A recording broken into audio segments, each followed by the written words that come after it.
भाई देखो, नाम तो इस आदमी का टॉम है, लेकिन काम इसने जेरी वाला किया है। क्या बात कर रहे? नमस्ते, जय हिंद, मैं हूं रौनक। देखना शुरू कर चुके हैं इंडिया न्यूजीलैंड स्पेशल रणतंत्र। एक कहानी पढ़ी थी मैंने कि एक आदमी रो रहा था क्योंकि उसके पैर में दर्द हो रहा था। किसी ने पत्थर से सर पर मार दिया, खून निकल आया। अब वो आदमी इसलिए रो रहा है क्योंकि सर से खून निकल रहा है, पैर का दर्द भूल गया। इंडियन क्रिकेट फैंस की हालत भी कुछ ऐसी है। साला ये दुख का खत्म नहीं होता बे। हम आईसीसी टूर्नामेंट के फाइनल और सेमीफाइनल में इतनी बार हार चुके हैं कि बायलैटरल में मिली हार का फर्क ही नहीं पड़ता। शायद इसीलिए आज न्यूजीलैंड से हारने के बाद मन एकदम शांत चित्त है, क्योंकि हमने अपने हिस्से के आंसू सेमीफाइनल में ही रोकर सुखा लिए हैं ब्रो। अब न्यूजीलैंड वालों को जितनी बकैती करनी है कर लेने दो। एक दो सीरीज तो हमें वर्ल्ड कप का ही हैंगओवर रहने वाला है, लेकिन फिर भी इन सीरीजों में भी हम इंडिविजुअल परफॉर्मेंस तो देखेंगे ही। समझ रहे हो? तो भैया हुआ ये कि जब मैं सोकर उठा तो मैच ऑलरेडी 1.5 घंटे का हो चुका था। अब आदत ही नहीं है वनडे क्रिकेट की।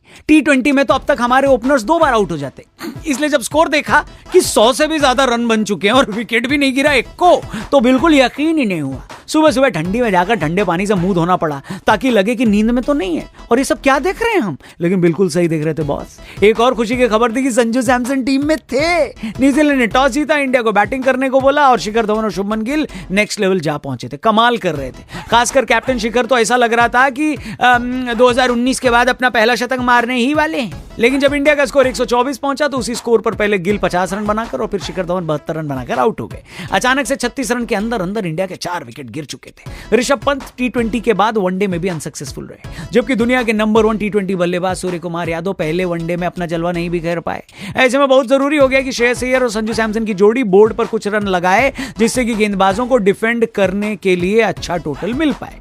क्योंकि इस मैच से अर्शदीप सिंह और उमरान मलिक का वनडे डेब्यू हो रहा था, अय्यर और संजू भैया ने बिल्कुल ऐसा ही किया। 94 की पार्टनरशिप लगाई। संजू के 38 गेंदों में 36 यूजफुल रनों ने उनके फैंस को चौड़े होने का मौका दे दिया कि आखिर टीम में वो क्यों इंपॉर्टेंट है। जबकि दूसरी तरफ श्रेयस अय्यर ने वनडे में अपना बेहतरीन फॉर्म जारी रखा। पिछले 8 मैचों में उन्होंने अपनी 5वीं 50+ की पारी खेली। ये पारी 100 रन की भी हो सकती थी, लेकिन 80 के स्कोर पर अय्यर अपना विकेट गंवा बैठे। लेकिन तब तक इस इनिंग में वो इंडिया के हाईएस्ट रन स्कोरर बन चुके थे और इंडिया को हाई स्कोर की तरफ पुश भी कर दिया था उन्होंने। उनकी पकाई दाल पर तड़का लगाया वॉशिंगटन नाम के एक सुंदर लड़के ने। जी हां, मात्र 16 गेंदों में 3 चौके और 3 छक्के की जबरदस्त पारी के साथ उन्होंने 37 रन बनाए और इंडिया का स्कोर 306 पहुंचा डाला।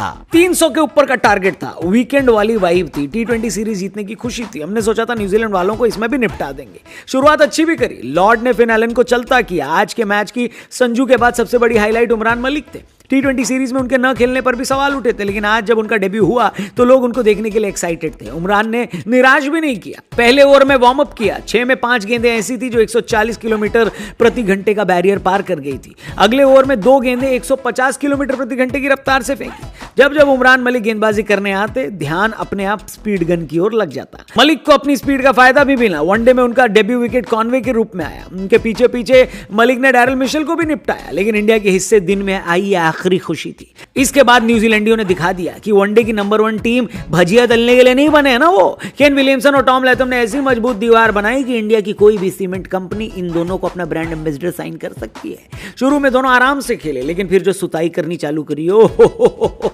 Pure class, pure class. Kane Williamson पर जो लोग T20 में सवाल उठा रहे थे, वनडे में उन्होंने उनके मुंह पर टेप लगा दिया है। दूसरी तरफ टॉम लैथम भी जबरदस्त फॉर्म में दिखे। 40वें ओवर तक न्यूजीलैंड का रिक्वायर्ड रन रेट 10 के करीब था, लेकिन उसी ओवर में लॉर्ड शार्दुल ठाकुर को 25 रन मारकर टॉम न सिर्फ अपनी सेंचुरी पूरी करी, बल्कि इंडिया को मैच से बाहर किया। टॉम ने नॉट आउट 145 बनाए। केन विलियमसन ने 94 की नॉट आउट पारी खेली और इंडिया को पहले वनडे में 7 विकेट से हरा दिया। दूसरा वनडे परसों खेला जाएगा, लेकिन प्रीव्यू लेकर हम कल सुबह आपके सामने हाजिर रहेंगे। तब तक अपना ख्याल रखो। चैनल सब्सक्राइब करना मत भूलना। छोटी मोटी हार चलती रहती है। कमेंट करके बताना आपके लिए सबसे अच्छा परफॉर्म किसने किया। साथ में अपना नाम और लोकेशन जरूर लिखना। फेसबुक पे देख रहे हो तो पेज को लाइक करना। जल्दी मिलते हैं। जय हिंद।